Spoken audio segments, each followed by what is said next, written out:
And I'm going to share my screen. And in my screen, let me move this toolbar. First thing I want to do is I want to look at the assignment manager. In the assignment manager, last class we started looking at homework 6, which involves that fundamental counting principle. Homework 6 and 7 will both be due on Wednesday the 17th. Homework 7 involves permutations that we're looking at today. Before we get started, did anybody look at anything from homework 6? Well, that came out wrong. Homework 6, and have a question on it. I did, and then I sign off real quick. I'm being honest. Did you want to look at any of those or no? Sure, why not? I'm sure the rest of the class wouldn't mind. No, of course. Well, No, that's that's fine.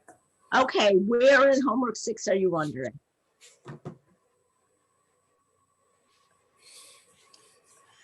Yeah, I saw that one. That was one of them.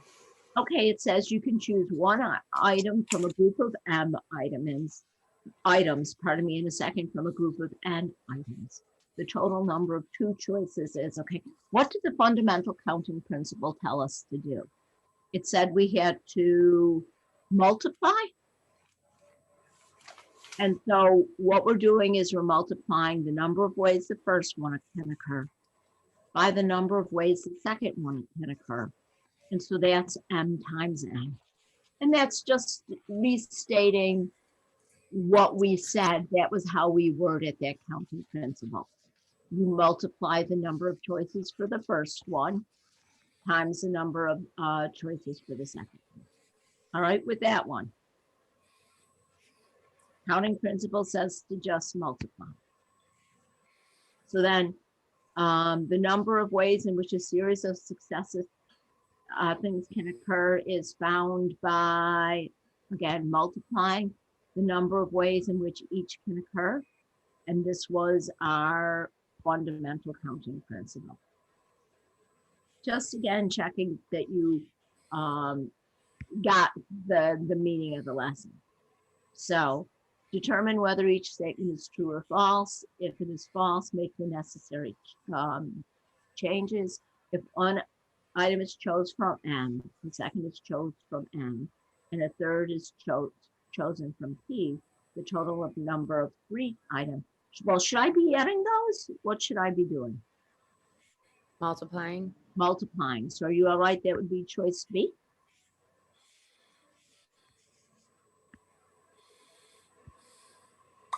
And now here, 5 appetizers, 10 main courses. How many different meals can I order? 50. What?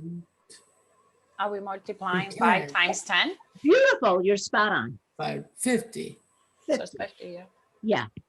And from here, are you better, hon? Yeah, I think so. Okay, let's There's surprises down the road. okay. Let's go to some of the latter ones that are a little bit more involved. Oh, this one is a make you think question. I want to make you guys think about it. How many 3-digit odd numbers are possible if the leftmost digit cannot be 0? As I look at this one, we're selecting 3 digits. The leftmost one can't be 0. So that means it can be 1 through 9. So how many choices do we have? 9. 9. If it's an odd number, doesn't this last one have to be odd? Yes. How many odd numbers are there? 1, 3, 5, 7, 9. So I've got 5. 5. And the middle number, can't it be anything, including 0? So how many choices are there there? 0 through 9 would be 10. With me so far? Why is it 10? Because it could be 0, 1, 2, 3, 4, 5, 6, 7, 8. or 9, which gives me 1, 2, 3, 4, 5, 6, 7, 8, 9, 10 choices.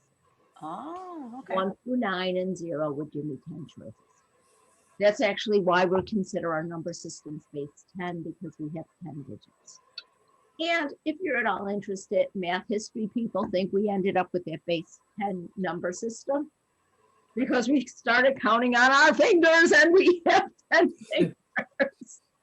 And so counting principle says multiply. So that gives me, if I wrote the right thing, whoops, 450, right? Yeah, it's about as involved as I can. All right.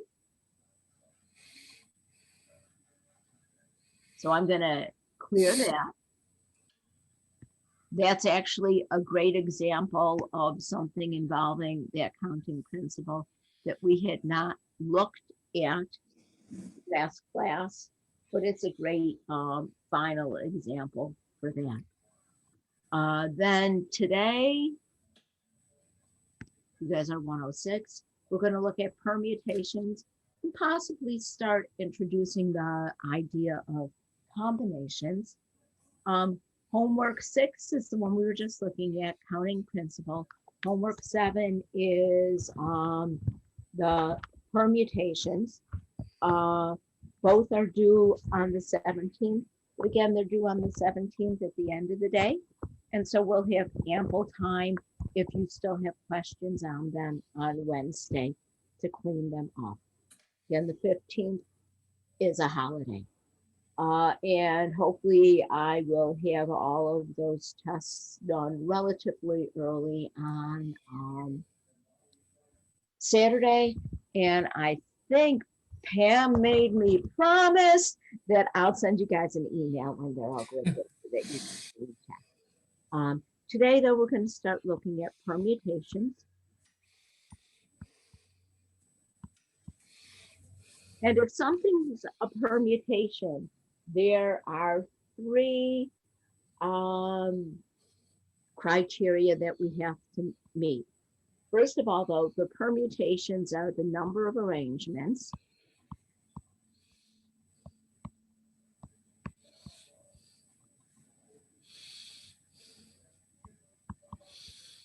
of a set of objects,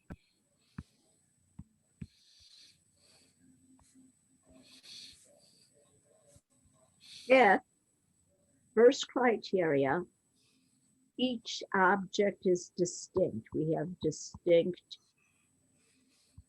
objects, which means that they're each different.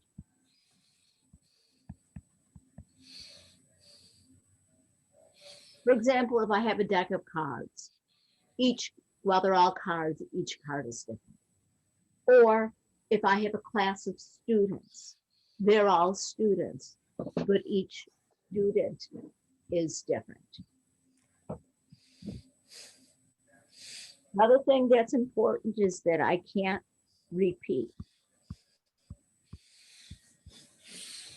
Any object can only be used once.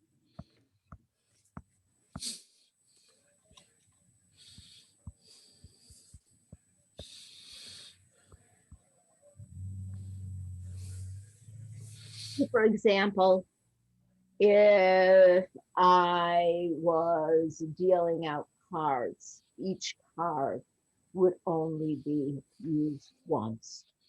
Or if I was arranging students in a line, if somebody's at the front of the line, that person's in line. They can't go in line a second time. Or think about if we were running a race and I'm worried about the order in which people pass the finish line. In that race, everybody's only going to cross over the finish line once. And the other thing that's important is that order matters.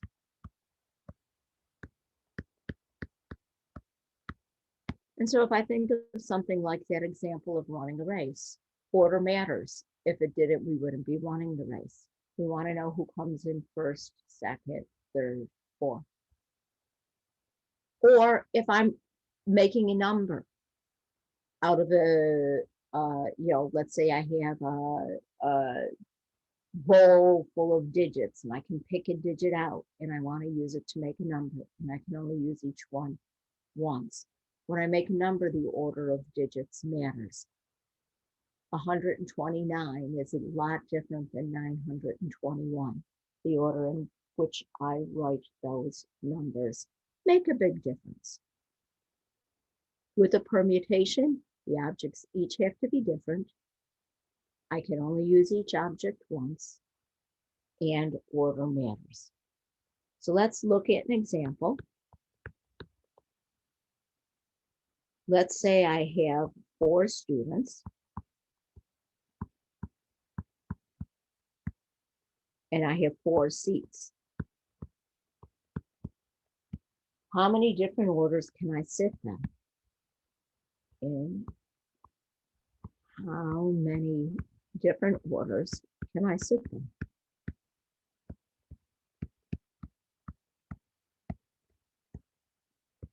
How many different orders, I guess, can they sit?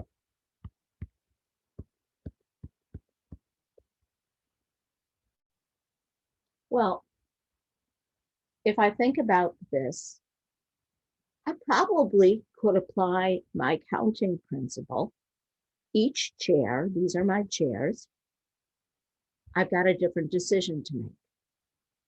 And I'm trying to figure out, okay, for this chair, the very first seat, there are 4 students that I can pick from. But somebody's sitting down. You can only sit in one seat. So when it comes to the second chair, does it make sense that I'll only have 3 people to pick from? Now that 2 people are sitting, for the third chair, I'll only have 2 people to pick from. And for the last chair, there's only 1 person left. So that's the number of people I have to pick from for each of them. And our counting principle tells us to multiply those. And so that product would be 24 ways.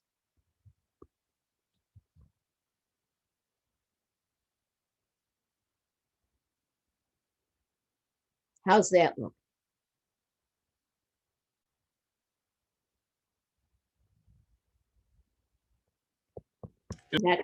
Next example, let's say I have a race. There are 7 runners. In how many ways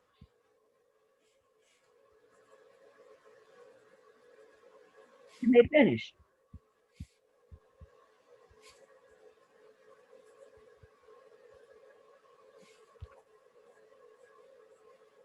And with this example, is everybody all right?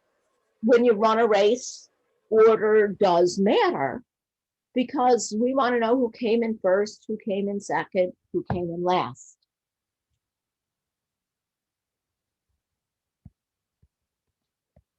Since there are 7 runners, there are 7 places that they can come in. If we're going on the assumption that they're all of somewhat equal ability, or, you know, somebody runs like me, miracles can happen. They all have a chance of coming in first. So there are 7 possible people who could win. After somebody comes in first, though, there are only 6 runners left for second, then 5, then 4, then 3, then 2, then 1. And so if I go through and multiply that out, 7 times 6 times 5 times 4 times 3 times 2 times 1, what do you get? 5,040. Beautiful. But now I'm going to ask. It's a little annoying with your calculator to go 7 times 6 times 5 times 4 times 3 times 2 times 1. I think I told you my theory that mathematicians are intrinsically lazy. There's got to be a better way. And so I'd like to, is everybody okay if I turn the page? I'd like to introduce a new notation which is called a factorial.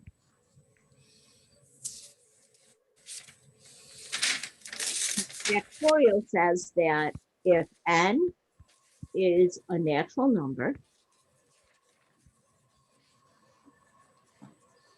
okay, remember the natural numbers start with 1. We're going to define n factorial. And the way we write that is kind of interesting. It's the letter n with an exclamation point as the product. And so again, product means we're multiplying.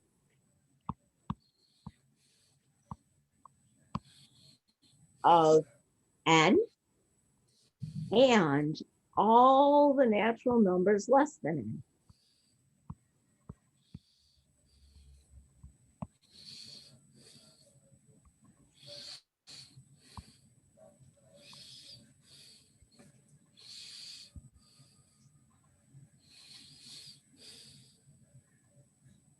Because I'm a math geek, I don't like writing words.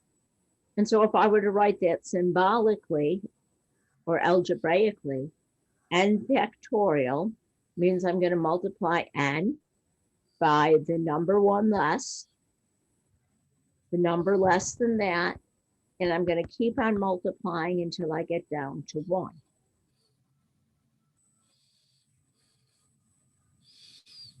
There is an exception.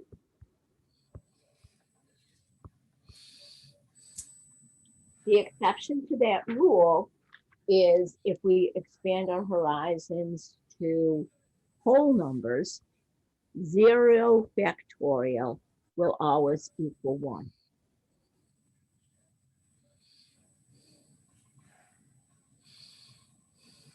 So that last question, where we were putting those 7 people in a race, we could have written that as 7 factorial, which means 7, 6, 5, 4, 3, 2, 1.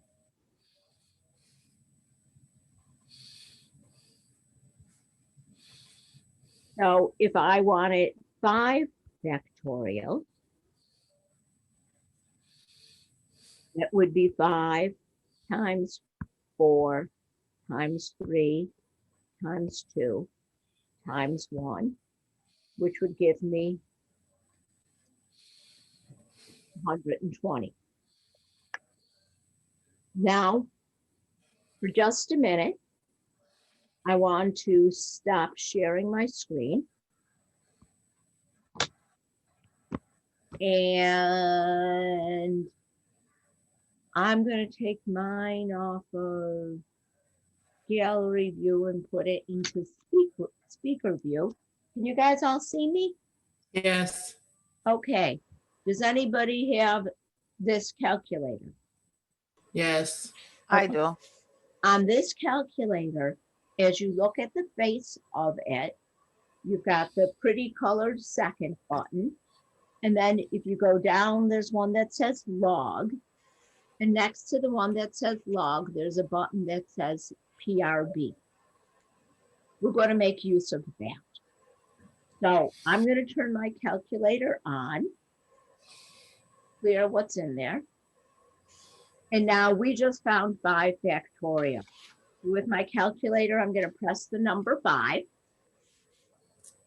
And then after I press the number 5, I'm going to press that PRB button. And when I look at that PRB button, you see I've got 3 choices. And the third choice is that exclamation point. So I'm going to use these arrow keys to arrow over to that third one, that exclamation point, and press enter.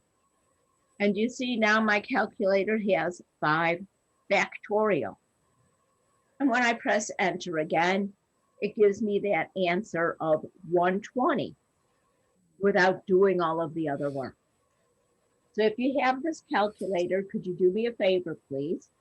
and see if you can get that answer that we got previously for 7 factorial.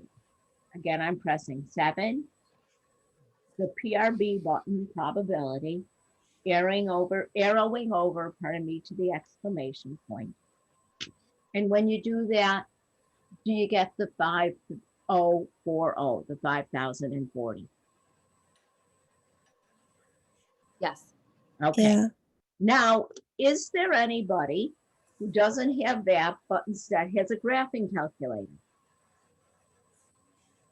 Does anybody need the directions for getting there with a graphing calculator? Yeah. Yeah. Okay. Yeah. With my graphing calculator, I guess first I'm going to turn it on. Then I'm going to clear everything that's in there. Let's start by trying to do that 5 factorial. First, I'm going to press my number 5. And then as I look at my display, you've got 2 colored buttons. One says second, one says alpha.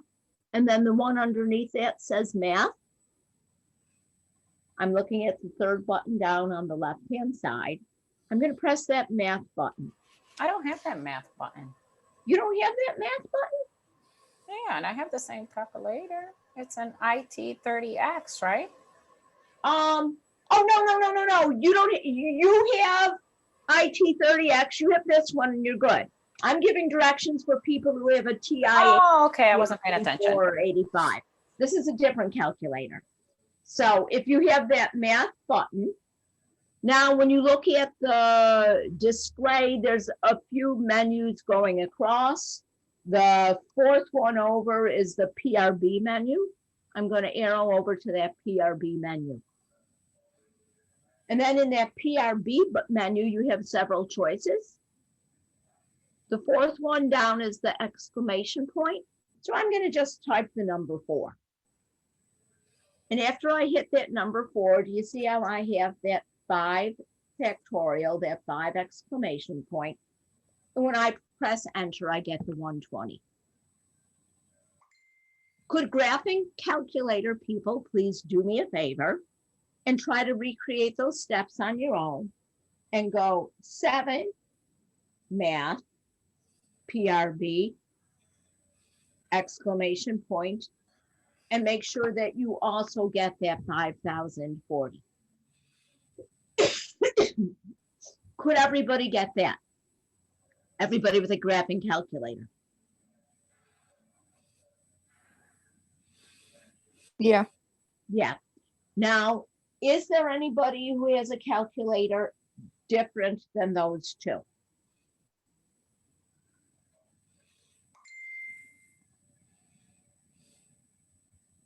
If you do, offhand, I might not be able to like go through the ropes with you because I don't have one of those calculators with me.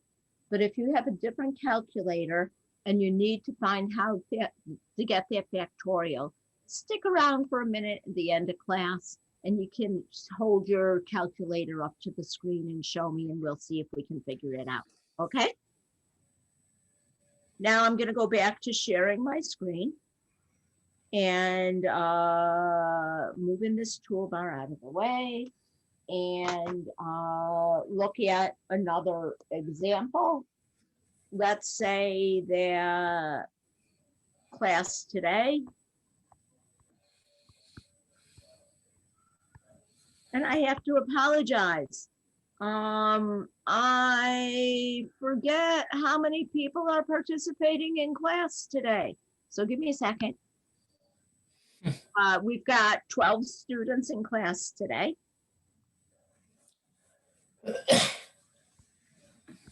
12 students.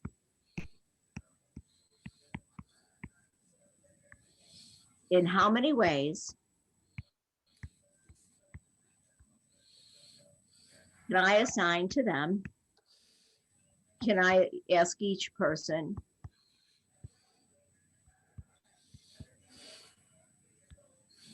to do a different problem?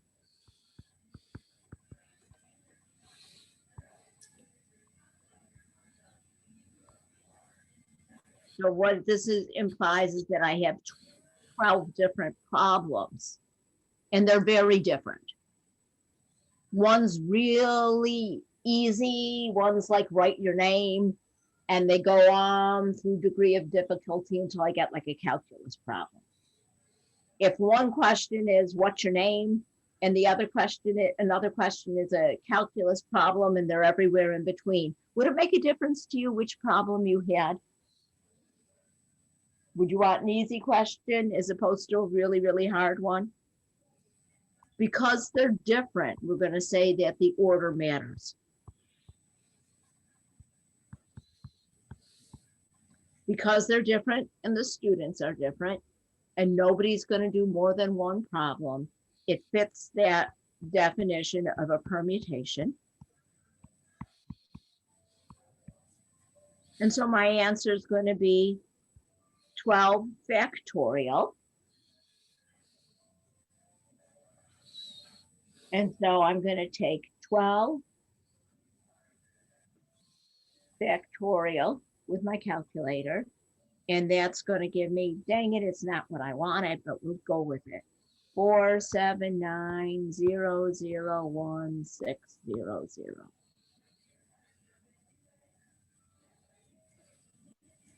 And again, the permutations of all of n objects is n factorial.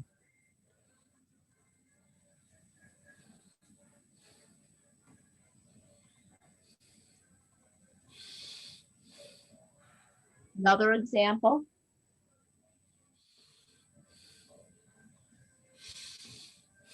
How many ways, how many different orders, or how many different ways can I order all the letters of the alphabet?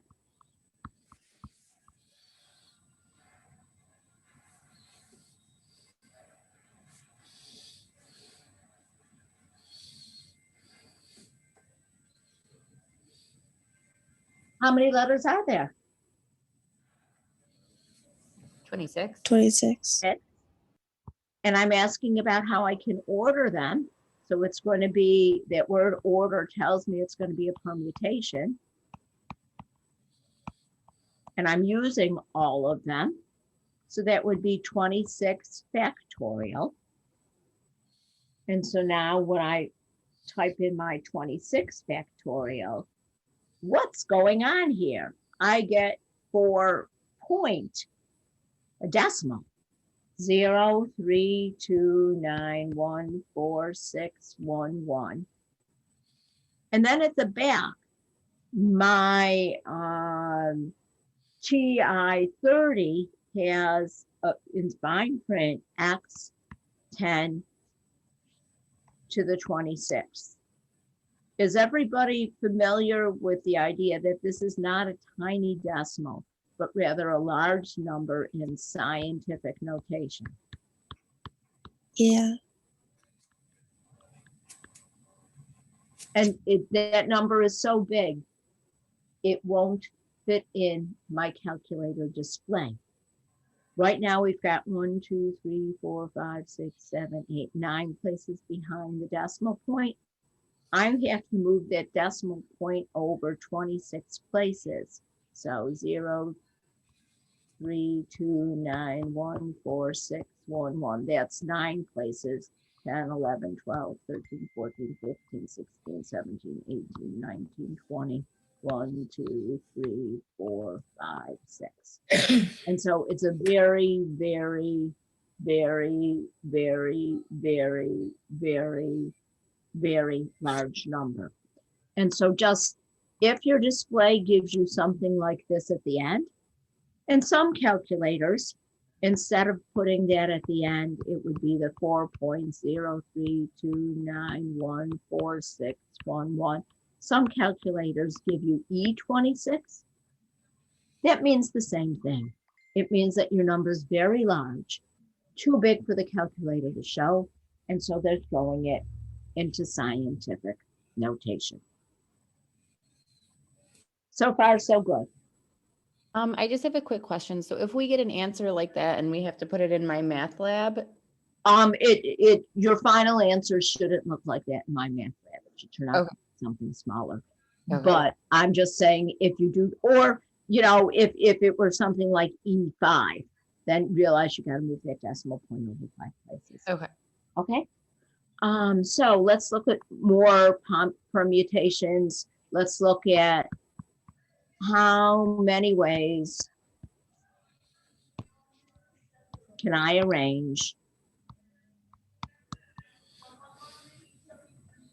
Sometimes you hear it, instead of being how many ways can I arrange, you might ask how many different words.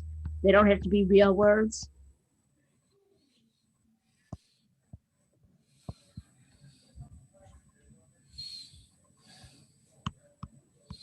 From the letters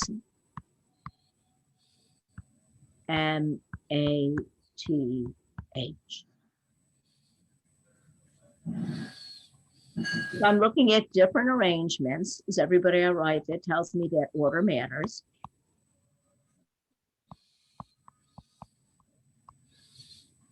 Each letter is different.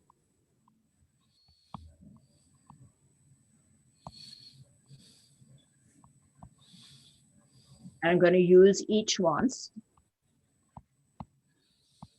So it's a permutation. 4 letters, use each once. 4 factorial gives you what?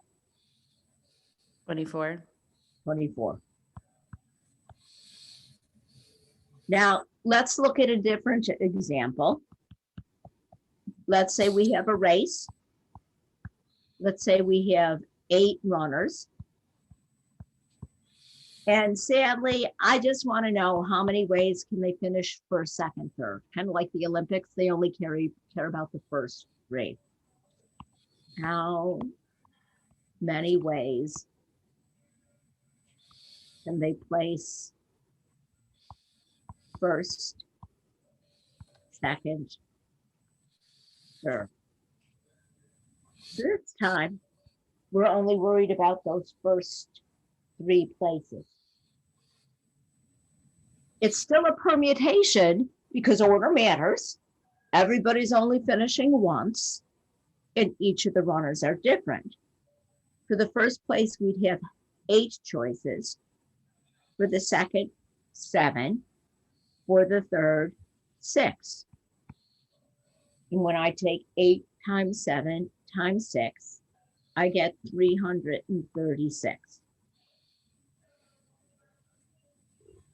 And it's still a permutation, so I'm going to use a P. I had 8 to pick from, so I'll put an 8 first, and I'm choosing 3. And so I look at that as the product of the first 3 factors of 8 factorial. And NPR will be the product of the first R factors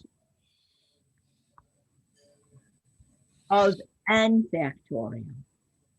With this notation, N has to always be greater than or equal to R. And guess what?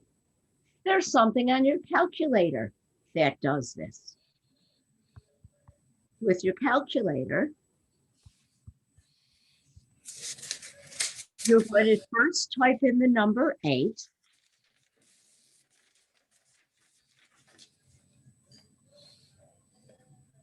Then you're going to go to that probability menu. If you have a TI-30, you just press probability. If you have a grapher, you have to go into that math menu and then probability. And do you see one of the choices there is NPR? I'm going to highlight that, pick that one. Then I'm going to type my number 3. And 8P3 with my calculator gives me that 336. So could everybody please with their calculator, try for me something like 15P4.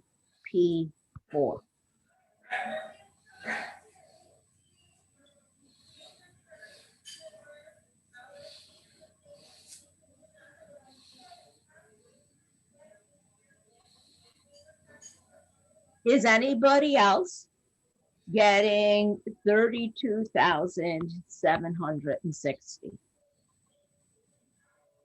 Is everybody else getting that as a result of your calculator? Yes. Great. Now, I look at NPR as the first R factors of n factorial. I learned how to do these pre-calculator days. In pre-calculator days, that was how we did it by hand. Litzer defines it, and if you use the help me solve it, they're going to say that NPR is equal to n factorial divided by n minus r factorial. And let's look at that 8P3 that we did before. My old school way says 3 places, and I start with 8. And so I got 8 times 7 times 6, which was my by hand way of getting 336. This definition says 8P3 is 8 factorial over 8 minus 3 factorial. Well, I need a little bit of help here, folks. What's 8 minus 3? 5. So that's 8 factorial over 5 factorial. And now 8 factorial is 8, 7, 6, 5, 4, 3, 2, 1, all multiplied. 5 factorial is 5, 4, 3, 2, 1, all multiplied. And does everybody see how the 5, 4, 3, 2, 1 would all cancel out? And it gives me that same expression.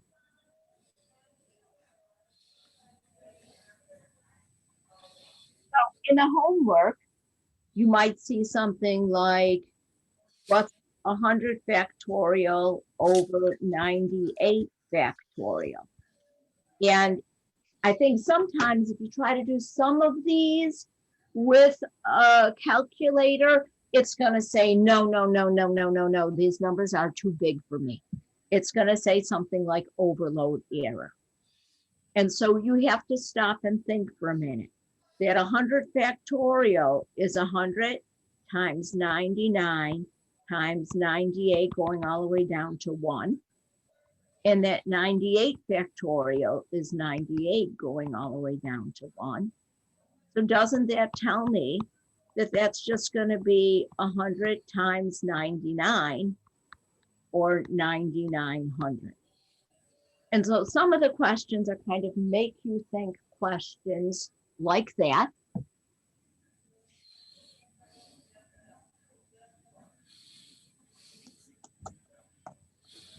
One more definition.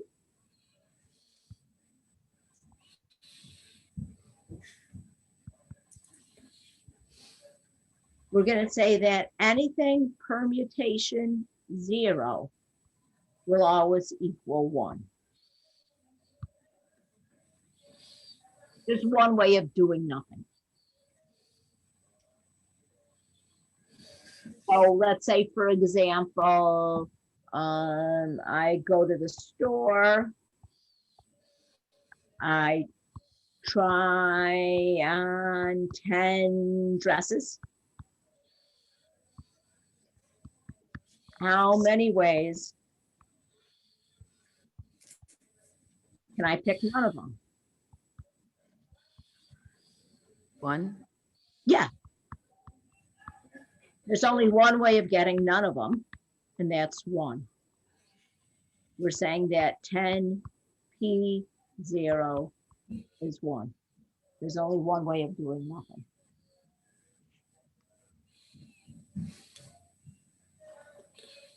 So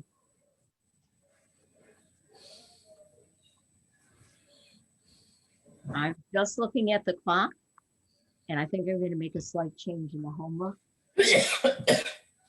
But let's look at one more example. Say I'm a director. 10 actors try out for, let's say, 3 different parts.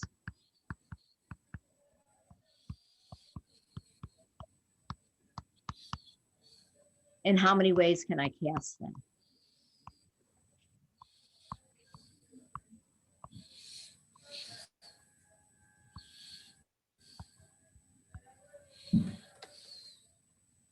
Well, if the parts are different,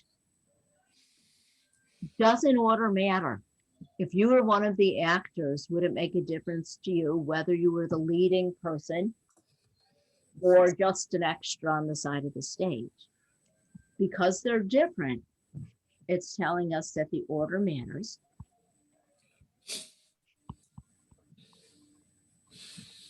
Nobody's going to be cast for more than one role, and each actor is different, so it's a permutation. We have 10 to choose from. We want 3.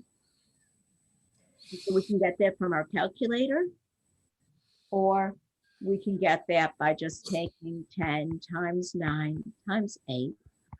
Either way, is everybody getting 720? Yes. Yes. Okay, I have 2 minutes left, and I have to apologize. In 2 minutes, I do not think that's enough time to look at permutation with repetition. So I'm going to make note of the fact that we're stopping here today. And I'm going to go back up to the top. And I'm going to make a change. Homework 6 is going to be due on the 17th. Homework 7 and 8 will both be due on the 19th. 7, you can get started with, but we did not yet look at permutations with repetition. We will look at that on Wednesday. It's going to be a long time before I see you guys again, huh? So, any questions on what we've looked at today?